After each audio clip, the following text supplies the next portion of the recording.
Video બનાવવા પાછળનો મારો એક જ હેતુ છે કે આ વિડીયો જોયા પછી ભવિષ્યમાં પણ તમારે પૈસા માટે કોઈની જોડે હાથ લાંબો નહીં કરવો પડે।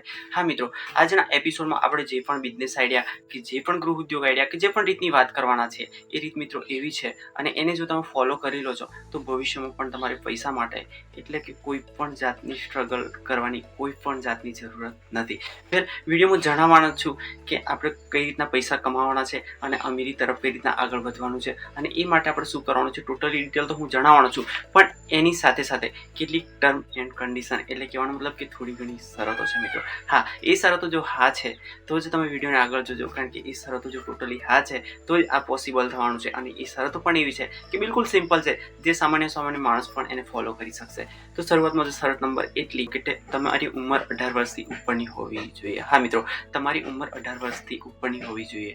હવે તમે મહિલા છો, પુરુષ છો, ભણેલા છો, અભણ છો, એની જોડે મને કોઈ મતલબ નથી। જો 18 વર્ષથી ઉપરના છો તમે તો આ વિડીયો તમારા માટે છે। નંબરની શરતની હું તમને વાત કરું તો તમે સિમ્પલી એટલા બધા પણ બેરોજગાર નથી કે દિવસના તમે 100 રૂપિયા ના કમાઈ શકો। હા મિત્રો, આ વાત આગળ સંકળાયેલી છે, વિડીયોમાં તમે આગળ જોશો તો તમને ખ્યાલ આવી જ જશે કે જે આપણે અમીર બનવાના છે કે અમીર બનવા માટે જે પણ રસ્તા પર જવાના છે એમાં આપણે આ 100 રૂપિયા કમાવાની જે વાત છે એ કઈ જગ્યાએ જરૂરત પડવાની છે। જો તમે દિવસના મિનિમમ 100 રૂપિયા કમાવો છો તો આ વિડીયો તમારા માટે છે, બાકી આ જગ્યાએથી તમે વિડીયો ક્લોઝ કરી અને વિડીયો જોવાનું બંધ કરી દો, કારણ કે આગલી જે શરતની વાત કરવાનો છું એના પહેલાં ચોખવટ કરી લો, તમારે પોતાનો ટાઈમ બગાડવાની જરૂરત નથી। નેક્સ્ટ જો શરતની વાત કરું તો તમે મેરિડ હોવા જોઈએ। હા મિત્રો, એટલે મેરિડ એટલે કે પરણેલા હોવા જોઈએ। આ પણ શરત જરૂરી છે 50%। ઓલરેડી તમે જો મેરિડ નથી, ભવિષ્યમાં પરણી જવાના છો, પણ તમારા માટે એટલે કે તમે નથી પરણ્યા તો પણ આ વિડીયો તમારા માટે એટલો બધો જરૂરી છે, પણ છતાં જે મેરિડ છે એ લોકો માટે તો ખાસ જરૂરી છે, કારણ કે એ લોકોને પૈસા વગર મિત્રો ચાલતું નથી, કારણ કે ઘર ચાલવાનું છે વેલ ગમે તે શરતની વાત કરું તો તમને કોઈ પણ જગ્યાએ દિલમાં એવો અહેસાસ થાય છે કે મારી ગરીબી, બેરોજગારી, બેકારી બધામાંથી કોઈ પણ હિસાબે બહાર નીકળી જવું છે અને એના માટે તમે કોઈ પણ કોશિશ કરવા રાજી છો। એટલે કહેવાનો મતલબ મારો એવો છે કે આપણને કોઈ પણ જાતનું એજ્યુકેશન લીધું છે પણ માની લો કે થોડો નાનો ધંધો, હા મિત્રો આ જગ્યાએ કોઈ પણ નાનો ધંધો હું તમને નથી કહેવાનો કે જે તમારી મતલબ જે પોતાનું સામાન જળવાઈ રહે એવા ધંધાની હું તમને વાત કરવાનો છું, એટલે ટેન્શન લેવાની જરૂરત નથી, પણ તમે ગરીબી, બેરોજગારી, બેકારીમાંથી બહાર નીકળવા માટે દિલથી બિલકુલ તૈયાર છો તો જ આ વિડીયો તમારા માટે છે અને તો જ વિડીયો આગળ જોજો। વિડીયોની જો ટોટલી આગલી 4 શરતો જો તમારી હા મંજૂર છે તો છેલ્લી અને લાસ્ટ શરત મારી એટલી છે કે આ વિડીયોમાં હું તમને એવી માહિતી આપવાનો છું કે જે આજ સુધી તમને કોઈએ પણ સજેસ્ટ નથી કરી, કોઈએ પણ નથી જણાવી અને જેના માધ્યમથી તમે અમીરી તરફ આગળ વધવાનો છો અને ભવિષ્યમાં પણ તમારે કોઈની પણ જોડે પૈસા માટે હાથ લાંબો કરવાની જરૂર નહીં જ પડે। 100 નહીં 1000% ગેરંટી સાથે કહું છું। અને છેલ્લામાં છેલ્લી શરત મારી એટલી છે તો આ વિડીયોને આ જગ્યાએ એક લાઇક જરૂરથી કરી દેજો, કારણ કે હવે પછીની જે માહિતીનું સ્ટાર્ટઅપ હું કરવાનો છું એ માહિતી બહુ જ ઇમ્પોર્ટન્ટ છે તમારા માટે। કોઈ પણ માણસ જ્યારે એના ભણતર સમયકાળ દરમિયાન જ્યારે ભણવા જતો હોય છે ત્યારે માની લો કે 10મા ધોરણમાં, 12મા ધોરણમાં કે પછી યા તો કોલેજ કરતો હોય છે ત્યારે એનો જે કંઈ વાલી હોય છે એ ખર્ચો ઉપાડતા હોય છે અને આ ખર્ચો પછી ક્યારેક હજારોમાં પણ હોય છે, એ પોતપોતાની કન્ડિશન પ્રમાણે કે એના એજ્યુકેશન પ્રમાણે હોય છે। આ જે ખર્ચો છે એ જે કંઈ વાલી ઉઠાવતા હોય છે ત્યારે એક જ આશાએ ઉઠાવતા હોય છે કે મારું બાળક ભણી ગણીને કોઈ પણ જગ્યાએ સેટલ થઈ જાય, એટલે કહેવાનો મતલબ એવો છે કે કોઈ પણ જગ્યાએ એને નોકરી મળી જાય, ચાહે પછી સરકારી હોય કે પ્રાઇવેટ। વાતને ધ્યાનથી સાંભળજો, કારણ કે આપણે જે કે અમીર બનવા તરફનો જે પણ હું તમને રસ્તો કહેવાનો છું યા તો જે ગૃહ ઉદ્યોગ કે જે પણ બિઝનેસ આઈડિયાની વાત કરવાનો છું એ આ વાત જોડે સંકળાયેલી છે, એટલે આ મારે વાત તમને કરવી પડે છે।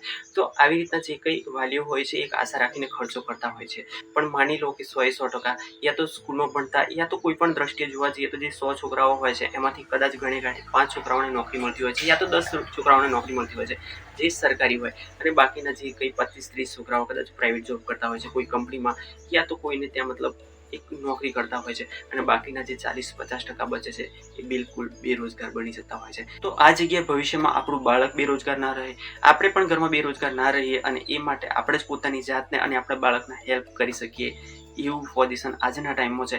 પણ આ જ વાત આપણને કદાચ ખ્યાલ નથી હોતી યા તો કોઈ શીખવાડતું નથી હોતું, પણ જે લોકો જાણતા હોય છે ક્યારેક આપણને કહેતા પણ નથી। એ જ ખાનગી વાતને હું તમારી સામે આજે ખુલ્લી કરી રહ્યો છું કે માની લો કે એક દાખલા તરીકે તમારું જે બાળક ભણે છે એની પાછળ તમે અત્યારે ખર્ચો કરો છો કે જે 5000 કે 10,000, એ મેં તમને કીધું એવી રીતના જે એનું પોઝિશન સ્કૂલનું હશે એ પ્રમાણે એનો ખર્ચો થતો હોય છે।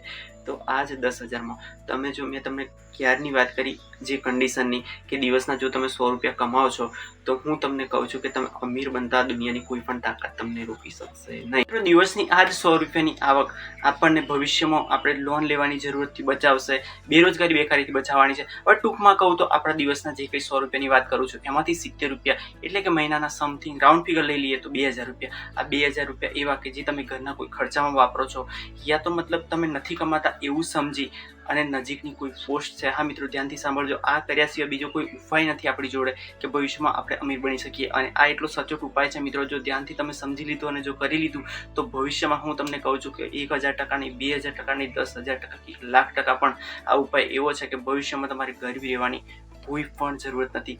ગરીબ તમે રહેશો જ નહીં, કારણ કે ઉપાય જેવો છે. તો આ 2000 રૂપિયા તમે નજીકની કોઈ પોસ્ટમાં ખાતું ખોલાવીને એડ કરી શકો, યા તો પછી એસઆઈપી કરી શકો. કોઈ પણ બેંકમાં તમારી એસઆઈપી એટલે સિસ્ટમેટિક ઇન્વેસ્ટમેન્ટ પ્લાન, કે જેમાં એ લોકો આપણને મિનિમમની વાત કરું છું, મેક્સિમમ તો એ લોકો 32% પણ રિટર્ન આપણને આપતા હોય છે, પણ મિનિમમ 15-18% તો મળી જતું હોય છે. અને માની લો કે તમને એક દાખલા તરીકે કહું તો 100 રૂપિયા જો તમે બચાવો છો તો એની પાછળ એનું જે વ્યાજ હોય છે એ સિમ્પલી 32 રૂપિયા મળતું હોય છે મિત્રો. હા, તો કયો પ્લાન એવો છે કે કઈ જગ્યાએથી આપણને 100ના ઉપર 132 થઈને મળતા હોય છે.